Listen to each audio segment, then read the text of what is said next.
pleasure of interviewing Todd Gruettner from Crestar. Todd is one of the major producers. He did over 330 loans last year, and is a constant producer, does anywhere from $3 to $4 million a month. And Todd, before we start discussing your professional career, everybody that I interview, they always have some interest in where people come from and how you got in the business and what your market area is. So where'd you come from? Grew up in Cleveland, Ohio. Okay. And went to school in the Carolinas, and just loved this area and temperature and marketplace so much, decided to try and make it my home. Graduated from a college in Greensboro, Guilford College, doing heard of it. economics, and really not knowing what credit was when I got out of school, kind of fell in the backwards and credit is with good. a local finance company, and started on the consumer loan business and chasing past dues, which I decided this is not my forte. Yeah, not a lot of money in it, but good experience. Yeah, but started with the equity loans, second mortgages, and that really was of interest to me, dealing with the just a variety of different people, from the attorneys and the appraisers and title companies that wanted to pursue the mortgage industry. Now, how long ago was that? Graduated in '78, so did that for just a couple of years after graduating. I think my salary starting was like gross was $600 a month, which is I thought I was overpaid at that time. Hey, I sold computers for IBM, and that's about what they paid you back in '68. Yeah, right. So thought there must be a more lucrative portion of the banking industry, and got in with the mortgage industry. And what's your market area? That was Greensboro at that time. And now where is it? I'm currently in Martinsville, Virginia, which is southwest Virginia, an hour south of Roanoke, hour north of Greensboro, right on the line here.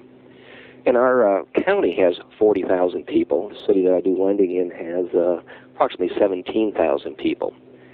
Primarily blue collar, in that we have had quite a bit of textile industry here, and also heavy in the furniture industry. You must own, with those kind of volumes. You must damn near own those towns. Well, that's a lot of volume. Kind of ironic. When I came to Crestar, I think they were making 2 to 3 loans a month here, had about a 3% market share, and I think now we currently have about a 52 to 54% market share. So that's amazing. Basically, 1 out of 2 people obtaining a mortgage in my county come see Todd. That's amazing. Yeah. When you started off, and did you go after realtors, or did you have a game plan when you started in the business? Yeah, when I came to this marketplace in Martinsville, I primarily had second mortgage experience. I had really never originated a purchase money transaction, so to speak, before. So I was going through quite a learning curve when I initially came in, and my former bank here that I was with really did not give me any assistance. I mean, never went out and introduced me to the realtors, so I really started cold, never having started this process. And of course, like everyone who's making mistakes, out I went with the rate sheets and said hello to everyone, and primarily got my business from the realtors. We have approximately about 122 realtors in my marketplace, and I think we have to understand Martinsville versus a Northern Virginia. Quite a disparity in the conditions and the way we conduct business here, being a small Southwest. Well, that's why I think this interview is going to be a great interest, because there is, not everybody does stuff in Manhattan or in Bethesda, Maryland. So there is a group of loan officers out there that I think is going to be very interested in this, because they do exactly what you do. Yeah. And it's a very hard market to be successful in. Well, very much so. And when I go to the different seminars in the Duncans, and of course they say deal with a handful of realtors, I really cannot make that work here.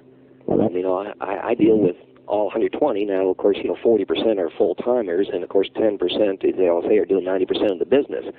But I cannot do dual advertising with one specific firm or realtor without alienating these other firms. Now, I told you before we started that I have never done an interview where something new didn't come up. I'm sure you acknowledge, we just finished talking about that, and already you have come up with something that no one has talked about, and that is working in areas like this. When you do the Todd Duncan seminars and the others, it's all getting into, centers of influence and getting those top 10 and leveraging off them. And in here, you're doing just the opposite, because that's what you have to do in your market area. So I actually would like to pursue that a little bit further. Normally, I kind of bring this up, ratchet it up into the present, but I think this is really germane to a lot of people out there. So I wondered if we could get into that in a little more detail on what you do. Sure, John. Well, again, I'm a kind of a back-to-basics person where I try and stay in front of realtors. I don't really go out with my rate sheets and make calls any longer. I've kind of graduated past that. We're a small community. I go to my mall and I'll see 10 people, 20 people that I've made mortgages to, and realtors know me. We're on a first-name basis. They are not apprehensive about calling me on a Saturday or Sunday or 10 o'clock at night. And, of course, another aspect is that, I feel that I know the guidelines in the business and how to work alone extremely well. When an applicant comes in, they have a 98.6% chance of getting their mortgage with Todd. That's my approval ratio. So I have very little fallout. I actually see all my clients personally. I do not have an administrative assistant. I do not hand these people off after a 5-10 minute conversation. I take probably about a 40 to 45-minute application. Do you take it by hand, or do you take it on a laptop? Software. I used to do it by hand. Got the Crayolas out and did my application. But we graduated a couple of years ago, and we're doing it, of course, on the PCs. The reason I mention that, a lot of people, I'm not suggesting you do it. You're obviously doing very well. You don't need my advice.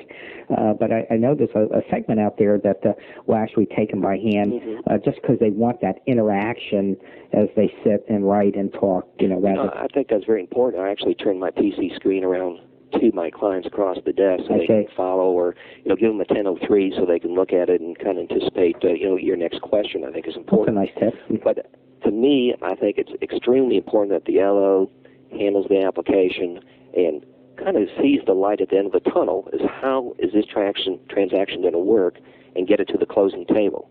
Anyone can fill out the 1003, but how is it going to work? What type of items, logistics, documentation, proof of such and such are you going to need for your processor to get this loan to closing? So when after we say goodbyes and give them my business card and my processor's business card, when I go in conversation with our processor, she's so very comfy that we have a complete application. Todd knows how this thing is going to work. He knows what type of documentations that she needs to follow up on, and obviously the loans get approved and closed in a timely manner. When you do this, it raises a question because of the area you're in. What kind of are you doing VAs and FHAs too? Very much. I would think your area would lend itself to a lot of that. We kind of laughed within my organization in that I have the smallest average loan size in the company. Congratulations. $70,000. Oh my God. So you can imagine I do quite a bit of FHA, Federal Housing VAs, and of course we're very blessed in Virginia to have a state housing agency, VHD. Yeah, they're great. Yeah, I used to do stuff with them. So yeah, I would say a good 20 to 25% of my business is govies, these smaller loans, very paper intensive. And of course, you're dealing with a caliber person, but obviously that might have some credit flaws and problems in the past. A lot of first-time home buyers also.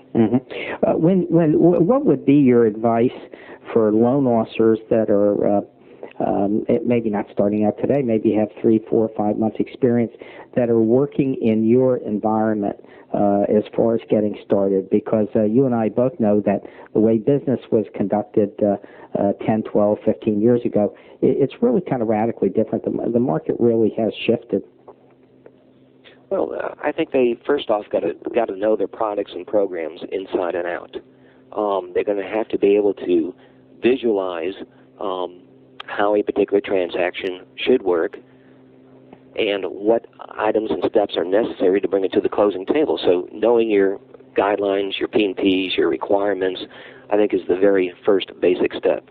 And I think someone's got to be unique and different in the marketplace, not only with your realtors, but how do you go out and get business? How do you differentiate yourself? And that is a word in concept that comes up all the time in interviews.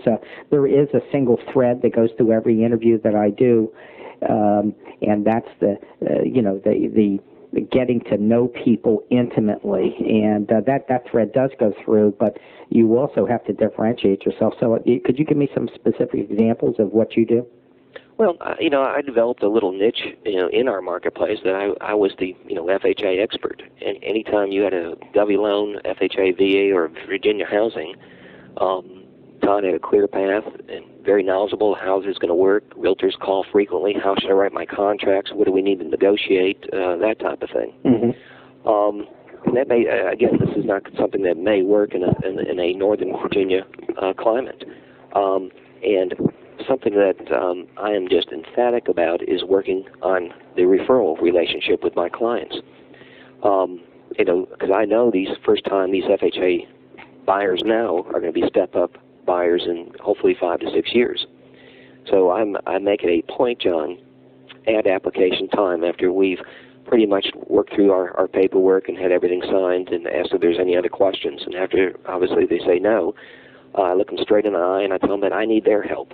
And I wait for their response. Mm-hmm. And I tell them that I work on referrals and that I know that they will be speaking with hundreds of people about their new home. It's a very exciting time for them. And whether it's their friends or coworkers or family members, I want them to bring up my name in that conversation. That, oh, by the way, if you ever need a home or financing, make sure you come see Todd at Crestar. And I don't necessarily ask for the 5 names for follow-up because I'm religious also after that with the correspondence and the newsletters and also the letters that I send out who reiterates who I am and, of course, keeps my name in front of them, and I keep asking for the business. And that's proved very successful, and I think that would be something that would parallel any marketplace. They've done some interesting studies on the one I read. It was not an in-depth one, but it was based on an in-depth one on people who use the word, and this is tangential to the conversation, but who use the word please. And the response that you can get from using the word please, it jumps like 40%. I mean, it's just astronomical by looking someone in the eye and saying, would you be kind enough, or would you please, give me something? So I think there is something there when you turn to somebody and ask them for a referral in a nice way. Yeah. They actually want to help you. Well, yes, and I think unless you ask for it, I mean, I don't think you can go through the transaction and just assume that they're going to be doing this for you. And not only do you have to ask for it, or as you say, get on your knees and say, please, beg for it. And it does work wonders. But, we also follow up with that, of course, at closing with a nice card. I do give a gift to all my clients at the closing table. I see. Do you attend all your settlements? Pardon? Do you attend all your settlements as many as you can? I do not attend settlements. Okay. Even in our small town here. I tell them I'm there in spirit and in money, but I would not be there presently. Not in body. Right. What else do you do that helps differentiate yourself? For example, I guess in your particular market area, how many loan officers do you think you're competing against? Well, in our marketplace, we got the big boys, and then the Norwest and the First Unions, have come in, and unfortunately, most large corporations like that will give a loan officer 6 to 8 months, or they'll come in from a sister city and start to work in the marketplace and rate sheets. And of course, here the realtors want to see you physically, and not only physically but also have a physical presence here. So I think that's very important. We have probably 9 to 12 loan officers that actually call in our marketplace. Mm-hmm. Which in the scheme of things is not a lot, but maybe for a town of your size, proportionally is quite a bit. It's the same as having 40 or 50. Oh, probably so. And it's hard to break into this market. As I said, others have tried and come in, and I think, the realtors want to have, of course, you're only as good as your last loan, but the realtors, before they hand over that contract, i.e. their commission check, As you know, it's very hard breaking into a marketplace, and they want to see some tried and true to experience. For those loan officers that are working small towns like this, do you find that it's going to be easy for them to make contact with realtors in a small town atmosphere? Or is it like some of the big cities where literally you cannot get into these back offices anymore? I mean, you just can't. Yeah, I mean, we do not have any closed door offices. We have no affinity group financing within our realtor houses. So it is very easy to get into the door. It is very easy to speak with them. Of course, I would advise making an appointment or seeing them at lunchtime. But they are very accessible. And we also not only see them on a business relationship, but also on a personal, social relationship also, as far as different parties or dinner engagements or functions. Well, that's usually a question I ask a little bit later, but you've raised the issue, and that is, do you find that the way you do business in a small town like that it pays to have, shall we say, more, a social relationship versus something that is strictly professional? Oh, I think it's a huge benefit and bonus to do that, because not only are they seeing you on a professional relationship or standpoint during the day, but also as a social function. And not that we're talking necessarily business, it comes up in conversation, but also with their clientele, they have an opportunity, and vice versa, of introducing them or you to different people who might avail themselves of their services. And of course, as I said, after 13 years here, I believe in print advertisement in our real estate publications and my pictures. 90% of people know who I am just walking through the grocery store or the mall. See, that's what I'm looking for. I think that's good advice for people out there. Do you spend a lot of money doing that? Not a huge amount. My advertising, I probably spend $600 a month in print advertisement.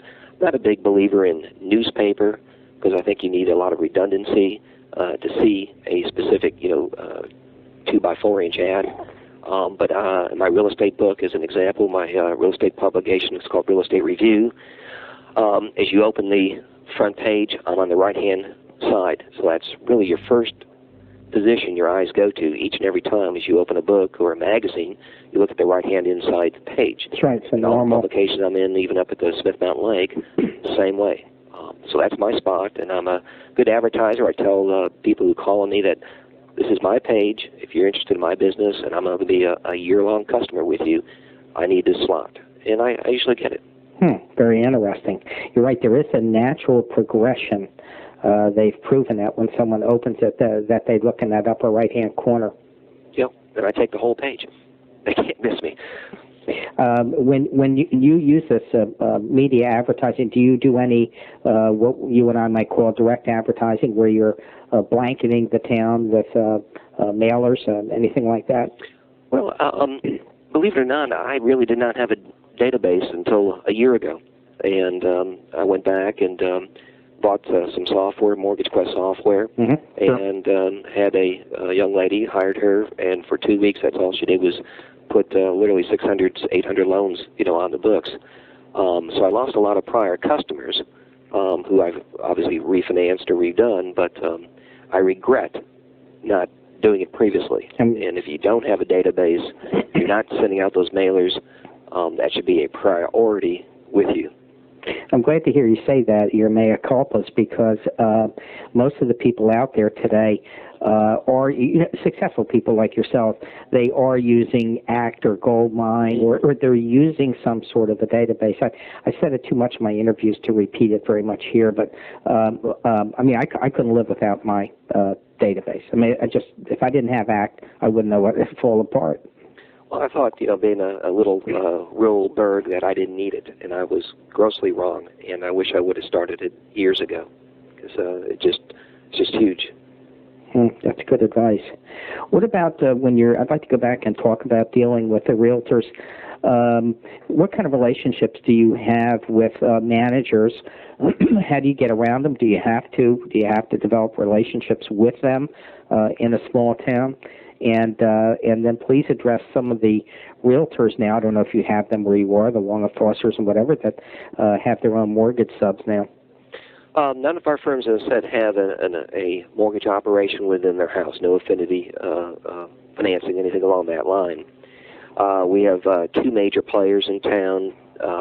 Their realtor house consists of maybe 25 agents in one, 18 in another, that control probably a good 80% of the business. Wow. In our marketplace. And then you pick up the smaller 1, 2, 4 agent offices that are doing more of the outlying rural type areas. So we have two major names in town. That's where the bulk of our $1 million producers are. This is where I concentrate my marketing efforts. Those where all the big hitters are. And yet I find it interesting that you go to all the other offices too. But when you think about it, for a small town, that kind of reminds me of some of the salespeople for A.G. Edwards, that go into these small towns, and it's an incredibly profitable company because they go in all these little foreign communities and they just knock on every single door and meet everybody. Well, if you think of if I have 8 or 10 small offices, if I can get a loan or two from them a month, it adds up very quickly. Right, exactly. I'm not, ignoring them. I'm giving them special attention, and I know they're not doing the volume as these two other major players, but it only takes 1 or 2 from each per month, and the rewards are very handsome. There's a common thread, is that we had talked before we got on tape, that flows through all the interviews. I normally don't ask it directly; it just kind of boils out. But I wondered if you would discuss, from a small town perspective, the concept of relationship selling and how important relationships are. With the clients? Actually, with the realtors. The realtors. So we can do clients or whatever you want. Okay. Well, I think with the realtors, I think they have to feel warm and fuzzy about you. Again, their commission check is on the line. They want to know that once they hand that individual off, that the transaction is going to close. I think it's very important to keep in touch with them communication-wise throughout the process. We do send out a weekly update every Thursday to not only to the borrower but the listing and selling agent, because I know they're going to be talking with their clients over the weekend most likely. And it's nice for them to have something in writing as far as how their loan is progressing, what's going on, so on and so forth. And no one else in our marketplace is doing that. Really? And that's amazing. I've gotten a lot of very positive response from that, how much they appreciate that, and they know when they give a loan to Todd, very rarely do they call for an update. I'm calling them, letting them know how we're progressing or giving them something in writing, and most likely in 2 or 3 days I'm calling them, one, to remind them or to inform them that their loan's been approved, and then I also use the fax machine to the listing and selling agent as far as, news flash, hot news from Crestar, your loan's been approved and such, listing the conditions in writing. And I usually put a time frame on there, 24 hours, 48-hour turnaround, subject to an appraisal. And not only do I fax that once, but typically twice, because I figure it's going to lay in the fax machine, another agent's got to do it, pick it up and give it to that specific realtor or put it in their mailbox. And they're going to say, oh, geez, Doris is doing another loan with Todd. Isn't this wonderful? Or, geez, maybe I ought to start doing some business with Todd. Because Doris is a big hitter. She's a $1 million producer. She's obviously getting loans approved through this guy. So that's important. As far as the relationship with the realtor on an ongoing basis is that communication once you get that deal. It's interesting that you mentioned started talking about faxes. Faxes, one would think in this day and age, is really kind of a low-tech thing. Years ago, it was kind of high-tech. I'm old enough to remember when it was real high-tech. But you had the different baud things. You had to have 3 systems on your fax and everything. But it's amazing the people that I talk to that are pretty heavy producers that rely on the fax. And the reason they do that is just because of exactly the example you gave, that someone's got to pick that piece of paper up and someone's got to look at it. They're going to be reading it, Jeff. Right. Well, and just not the person you're sending it to. Exactly. And it's going to lay on their desk or in their box. And I use it as a marketing tool. Exactly. Without a doubt. And an inexpensive marketing tool. It's somewhat expensive. It's not too time-consuming. Yeah. But actually, I meant to say inexpensive because you're not really dumping a lot of money in it. You don't have to get in your car and drive over. Not at all, and these are all pre-printed. All we do is fill in the blanks and shoot them out, and away they go. Versus, email. Email is going to reach one person. You said that in your town you get credit challenged, and I assume by that you mean some of these FICO scores probably, dip down into the low 600s, maybe even high 500s at times. How do you deal with that in a town like that? And I say that because you have a very high approval rate, and obviously under the concept of you're only as good as your last deal, every deal is precious to these realtors, and you just absolutely don't want to lose them. So what do you do? We do a lot more touchy-feely with the customers, with credit explanations, helping them get these collections paid, so on and so forth. And with our underwriting the old way we used to do things was by sending loan up to the underwriters as opposed to the automation. As long as we documented and got things cleared up, our underwriters were very good with FHA, and I rarely got one turned down. If it all made sense to them as far as the time elements, what occurred, what happened in these individuals' life, the worst is behind them, they're back on track, here we go. Got one in the works that just the other day came back in after 2 years from the first time I pre-qualified her. And again, counseling them, spending that extra time. I think that's what a lot of loan officers miss is that they want to slam dunk everyone, and give something back. Taking that little extra time with that more marginal customer, work with them to get their credit, and tell them and show them how it works, what needs to occur, how can you improve your credit score. So after a year or two, I want you to come back and see Todd because I want to help you get into a home. You know who does that? Don Ehrman and Linda Tippy with your company. They have the same philosophy, too. They take a real long-term look at business, and they understand that you may have somebody come, if you treated them right, they may come back to you in 2 years. And, you keep doing that for a number of years. All of a sudden, you got a lot of people coming back in 2 years. You do. And remember, you're asking them to refer some business to you while they're there at your doorstep also. And if they like what you say, in other words, they might have been to another company who got brushed off, hey, you got lousy credit, you're wasting my time, give me a call, in 5 years, get a lifetime attitude. But if you're genuinely warm, showing that you're caring, you're willing to go that extra step to help them, I think it's going to reap, again, benefits down the road. I'm here for the long term. Let me address an area with you that I don't bring up a lot, but I think with the small town, I do want to ask you about it, and that is pricing. And how important is pricing in a small town? Do you think it's any different than in some of the larger urban areas, the Washington metropolitan area? I think everyone is very price conscious. I think that's important to clients as they walk in the door, as it is with everyone. Do I have to give up a lot? I probably don't have to give up as much as in Northern Virginia. Yeah, I'm sure. I think I'm probably 50 basis points off my rate sheet, on average. And, I'm very conscious about pricing. I get what the market will bear. I want to make the customer happy. I want to make profitable loans. But I do give up some. I think it's just human nature to be, and we have very, prudent, intelligent shoppers who are doing price comparison and calling ABC Mortgage Company and this bank, and they know where the marketplace is and what the competition is quoting, and we do our best on pricing like everyone. But it seems more recently we're giving up more and more. It's down to usually go up to 75, even 100 bips to make a loan work. When you're, are you finding in a small, this is kind of a throwaway question, I'm more curious than anything else for my own edification, are you finding any people at the lower rungs of the ladder there that are dealing in VA and FHA, and I'm using the internet just to get information? I tell you what, John, I wouldn't want to do an FHA, VHDA loan over the internet. Oh, no, I didn't mean that as much as they're using it to check price. Up in the some of the urban areas that the people I interview, for example, in the Washington metropolitan area, a significant amount of people up there are using the internet not to put loans through, but as to get information on pricing. And that's going to be a problem with our retail offices in that, of course, they are very sharply priced.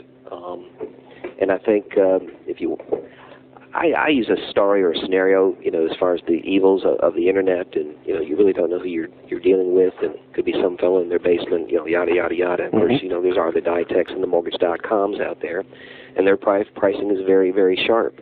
I do have computer-savvy people who have actually gotten loans over the internet, and things have worked out very, so for them. But I'm not really finding a major influx of people saying that, this is what I found on the internet as far as this price and that price. And, if it's out of the ballpark, if I can't make the loan, if I can't be competitive in price, again, I tell them to go for it, and let me know how it went. Well, I didn't think you would. I think I knew that answer. What about some of the affinity groups here that we haven't talked about? Do you actively pursue any other areas outside of the realtor box? By that I mean CPAs, certified financial planners. I have some good relationship with attorneys. We got about 5 attorneys in town that do the bulk of the real estate, and they refer me business, I refer them business, and calling them maybe once a month, some CPAs, and I've even gone in the H&R Block retail shops with flyers, neon flyers. Don't spend your tax refund until you talk to me. And I had a lot of resistance as far as allowing me to put my flyers out in these offices. So I told them, I said, look, you got the bulk of your business is people coming in doing short forms for $40, $50. I said, how would you like to be doing the long form for these people next year? And that took away the resistance, and got my flyers out. I like that a lot. They didn't really amount to anything, sorry to say. That's okay. It's the idea of trying something like that. Sure. I thought it was a great idea. But really, I don't do a whole lot with affinity as far as CPAs or stockbrokers, or don't do a whole lot with it. To get back to an area we haven't talked about a lot, what do you do specifically for your clients? You said that you do a couple mailings. Do you call them? Do you form any kind of permanent bond with them? How do you get the referrals? I know you ask at the table, but beyond that, other than asking at the table, I have a card thanking for their business, reminding that I welcome referrals. I told you I give them a gift at closing. What is that gift? Well, I started out with a bottle of champagne, kind of thinking it's a celebrative type occasion, and I had a lot of mixed emotions on that. Yeah, that's the Southern Baptist love that. People didn't drink, or even gave some to some underage people, 19, 20-year-olds. So I did that for about 2-3 years, and then I went to smoke detectors, which I thought was a great idea. And easily obtained. I'm not chugging 25 bottles of champagne out of the grocery store or anything like that. And the First Alert smoke detectors proved to be a nice gift. Just it's not very expensive, John. It's just something at the end of the transaction to say, hey, thank you. Thank you for your business. Enjoy your home. Be safe in it. And then from there, other than that, of course, I send them out probably a letter to each one quarterly. I don't have a newsletter. But other than that, not a whole lot. I think I was talking to someone. I was just thinking, as I'm kind of musing as we're talking, that, gee, wouldn't it be neat to get a smoke detector that you could get the SunTrust logo over, so that every time somebody looked at it, they see the SunTrust kind of a version of the people that are sending out business cards. Yeah, very much so. And the neat thing about a smoke detector, if you want, you can stay in touch with them every year by sending a new 9-volt battery. I like that. Maybe we're coming up with something here. Let me ask you something. Do you deal? You said you deal with about 5 settlement attorneys. Are these attorneys that I would think at this time they pretty much control the business in that city as far as settlements? Yeah, we have about 3 to 5 attorneys that do probably 90% of the closings in town. Of course, we're set up with all attorneys in town. We don't show any real favoritism, but if the client is in my office, and of course that question comes up during the good faith estimate as far as what attorney they're going to be using. If they don't have one in mind, I'll recommend maybe 2 or 3, kind of rotating them along, and suggest they give them a call, and make sure you drop my name with them. And if they wish, I'll be happy to call and maybe get some pricing for them, even on the spot. Oh, that's one thing else I want to mention, John, at the application process. Something that I do, maybe other loan officers do or don't, but I go through that good faith estimate, line by line. And I think it takes a lot of the mystery out of the process, as far as who's doing what, when it's going to be happening, what's going to be occurring, what does this fee mean, what does that fee mean. And it eliminates a heck of a lot of questions down the road, because if they call back with a question, what about this or that, you got to stop what you're doing, pull that file, yank it out, and explain something to them.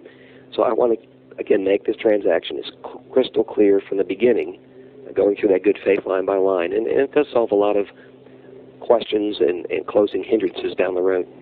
Well, most of the loans that you're doing, are they credit challenge, or are they cash challenge, or do you have some areas that you've seen that come up in small towns that might not come up in other areas? I would say most are credit challenged right now.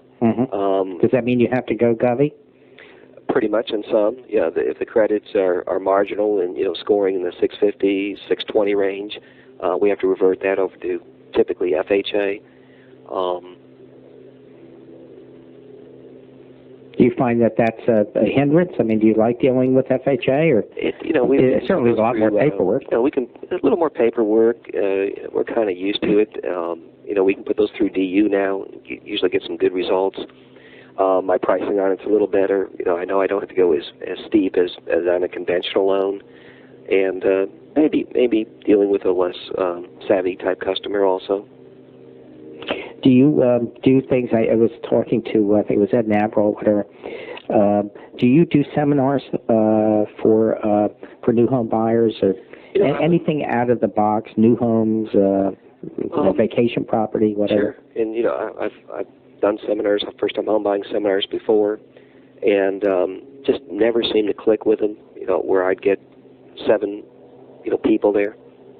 Just not the results that I really were looking for. So it didn't work for you. It really didn't, and they're hard to market and hard to get out on the street that you're doing these things. Number one, you can spend a lot of money in advertisement and getting the word out. And tried different things on this, and even meeting neutral locations at the library, etc. And just had very nominal turnout. I wonder if that's typical of small towns. It might be. I think most of our clients, I think, get hooked up with a realtor first. They think that is their first step. So getting those people from the realtor over to myself and getting them pre-qualified or pre-purchase consultation is extremely important. So I do probably 2 hours, 3 hours out of my day is pre-qualified, speaking with new potential people.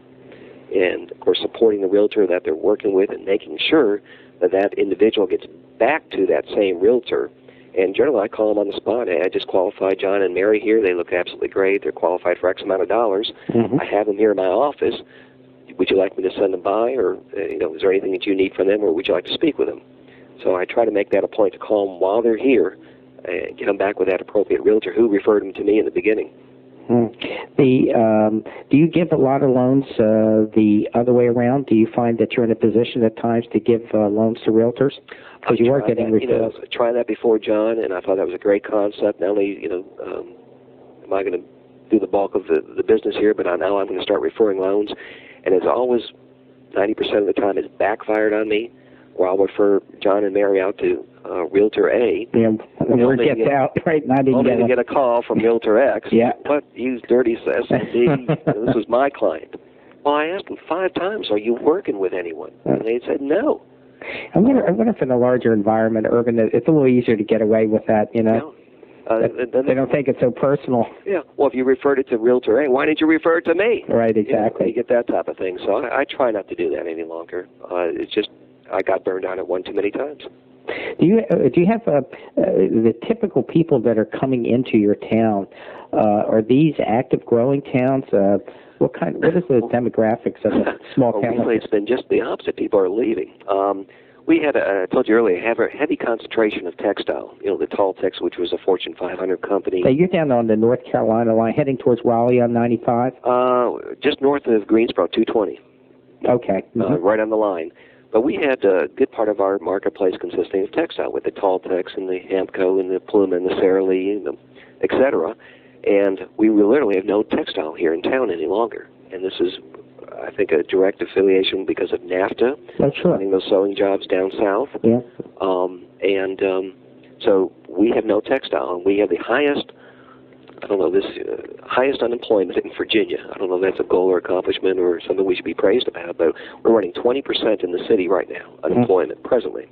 And yet up north in the Washington urban areas right now, it's probably close to 3%. Yeah, which is actually technically you took economics, and I was in the international economics major. I mean, technically that's underemployment. Sure. At those rates.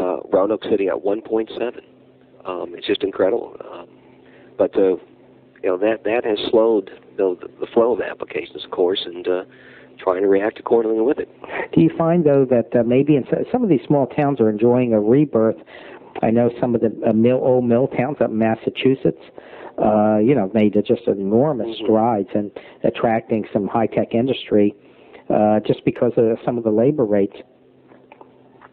Well, our planning and development committees are working on that, and I think some of these urban areas, people like the old time, to be able to walk on the downtown areas, get an ice cream cone in the evening, that type of thing. And I wouldn't. So I grew up in Cleveland, 2+ million people.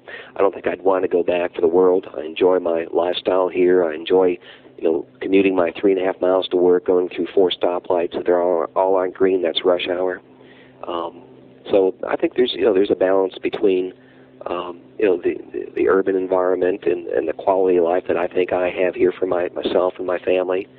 I know Don Ehrman and Linda, they feel the same way too, that the trade-off in the environment is absolutely worth it to them. No, they wouldn't move if they, no matter what kind of money you gave them. And I think that's important. I don't work a lot of hours. I work 40 hours a week. I'm here at 8. By 5:30, I am out of here. And people know where to find me if they need me. Do you have a pager phone? Yeah, I work off a pager. Do you have a cell phone? But the realtors have my home phone and my business phone. And what about a cell phone? Do you have a cell phone? Yeah, sure. So you have it all? Not all the time. Usually my wife has it. So someone, I use my beeper for a rate link, and also my office if they need me if I'm out of the office, and I immediately check in. And usually I spend probably a good 90% of my month in my office at my desk. Realtors contact me when they need me, and of course vice versa. But I don't, because of the bulk of the business I do, I really don't go out that much any longer and do those calls. Well, I think you find some of the more successful people that have been around a while, it does kind of reverse itself. Did an interview a couple of days ago with a woman, a wonderful woman, and she's reached a point where she has a young child and has a pretty structured life, and she wants some of that free time. So she doesn't work as many weekends, yet still does the numbers, which is really what it's all about anyway. And the realtors enjoy being able to pick up the phone, and they're going to reach me here. I mean, we have voicemail, but we pick up the phone within 2 rings with a friendly, warm greeting. You will contact someone when you call my office. You're not going to get my voicemail, and 9 out of 10 times I'm going to get back with you within a half hour. So see, that's another thing. Service. I find that when you're dealing with top-level loan officers, all of them recognize the importance of getting back as quickly as possible. You would think it'd be a no-brainer in the business, but obviously there's a lot of people that don't do it. They think they can call in a couple of hours, it'll be fine. Well, by that time, I think, they're calling for a reason. Usually they have a client in front of them, and they need some answers. Exactly. And if you're not available, if you can't take that call and answer those questions, you know what? They're calling someone else. And at some point, they stop calling. Yeah. And they don't say anything. That's true, John. That's exactly the way it works. So I think that whole concept of service level, whether you're in a small town or whether you're in a large town, there's some basics that never change. I do think that there are some different ways that business are done in small towns. I think you've brought some of them out. One of the most important is not concentrating among a couple small realtors, that you really need to spread your base out in some of the smaller towns, and I think that's very valuable advice. I think I'm going to end it here on this high point. I'd like to thank you very much for taking the time to talk to us, and certainly wish you the best. Thank you, John. I certainly enjoyed our time together. Great. Thanks, Todd.